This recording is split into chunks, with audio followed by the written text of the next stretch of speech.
Hey everyone, it's Keely here, and today I'm sharing a layout and process video for Scrap Squad. I'm using Scraplift 15 as inspiration, which is our new weekly lift for this week. Now, I'm not going to lie, this lift threw me out of my comfort zone massively. It involves mixed media, which definitely I don't feel like it's one of my strong points. I'm never very happy with my own mixed media, even though I absolutely love watching other scrapbookers produce layouts with mixed media. I do try and learn, and I try and see if I can pick up little bits and bobs from them, but for some reason when I come to do it myself it just doesn't work out as well. But I'm going to give it a good go because I think it is nice to try something that you're not so confident with. When it comes to scrapbooking, it keeps it fresh, it keeps your scrapbooking pages all different. So for this page I am really pushing myself out of my comfort zone and attempting some mixed media. Now I did use clear gesso on my cardstock first, which made being able to kind of blend the colour a lot better on the page and move the paint around to create this kind of swirly effect of paint. It did take me quite some time. I did show you a little clip of it at the beginning. I did come back I think twice and add some more layers of the iridescent paints that I use, which are just cheap iridescent paints from Hobbycraft.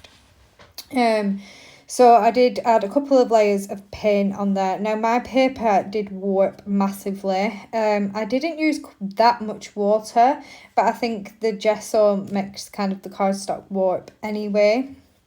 So I decided to add a border onto my layout.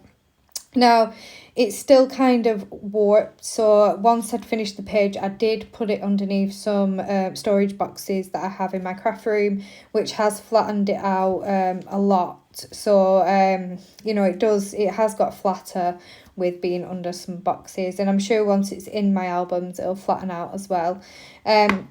So this is kind of my swirl now finished. I actually don't think it's completely dry here. But I thought, I need to get started. I wanted to start, doing the fun bit for me, which is using the embellishments and the stickers and adding my photograph on. So I picked a photograph which was taken last year during the first lockdown. And it's of my kids peering out of our back gate to the friends one of my son's best friend lives next door but one, so he was sat on his wall and they was chatting from the backyards to each other, and then there was another boy who's friends with my son further down the street, and I just thought it was a really cute photo and it really captured what spring was like for the children last year. They all missed their friends and they tried to think of ways that was safe for them to be able to just chat with their friend, and this is what this story documents. So I've included a house die cut in the top, which to me symbolises stay home, lockdown, that kind of thing. And I've also pulled in some florals that I've fussy cut and some of the leaves from the die cuts as well. And I'm just tucking them in and kind of creating the two clusters like in the original page, the one at the top and then the one at the bottom with the photograph. So I'm just tucking in florals and leaves and just really trying to stick with the blues, the black and white, as well as this kind of minty colour.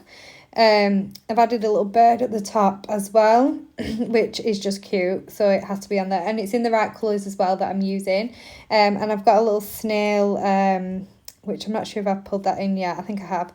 I can't see because of the bar on my screen, but it's a cute little snail which I thought was just really adorable, and it was in the right colours as well.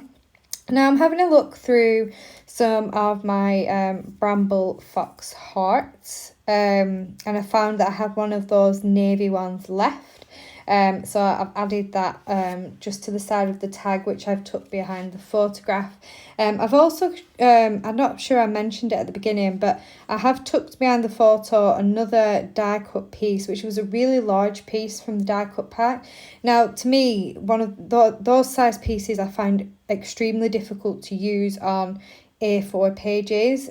So being able to just tuck a little bit and have a little bit of the pattern peeking out worked well for me.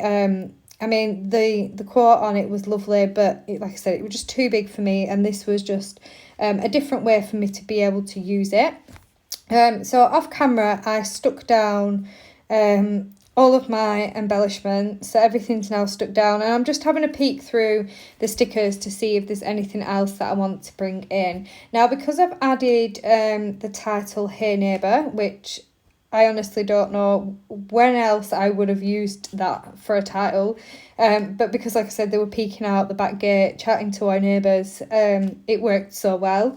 So because I'd used the gold down there, I felt like I needed to bring a little bit of gold up to the top cluster, so I've added a little golden heart sticker. Now I'm just trying to stick in some more flourishes, some leafy bits and things.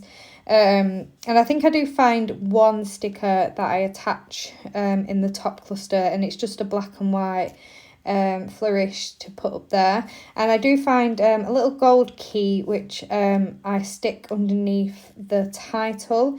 To me, that just kind of represents the fact, you know, we had to stay home. We was kind of locked in. We weren't allowed out, even though we was, you know, we could go on our daily walks. But the key to me just kind of represents, you know, lockdown. We're stuck at home. We're not allowed out. So I'm really pleased actually with how this page has come together. Like I said, mixed media really isn't my strong point at all. I'm not very confident when it comes to mixed media, but I really love how this swirly circle turned out, and all the different kind of tones because of the, you know, me layering up the paint. So all those different kind of tones of this lovely minty colour, and the shimmer. The shimmer is gorgeous. So I'm just having another look through the sticker book, pulling in a few more little florally pieces that I could just tuck in, and just to get some little bits used up really. I've really made a huge dent in these sticker sheets. I love little things that I can just tuck in here and there and just add those extra little details. So this now is more or less how, you know, kind of my page finished. I do decide to bring in some gold sequins just to add a little bit more gold around the page. Now, when I was actually checking out the footage for this process video, I noticed a little hand in the corner keep pinching Mummy's sequins, and I didn't have a clue when I was actually making the page, but she just kept sneaking them in, and I couldn't believe when I was watching it back how many times she stuck her hand in and pinched my sequins. I think I counted 7 times in total, the little monkey. So yeah, Darcy is like a magpie. She is attracted to all of the sparkles. So now I'm just finishing off with some gold mist.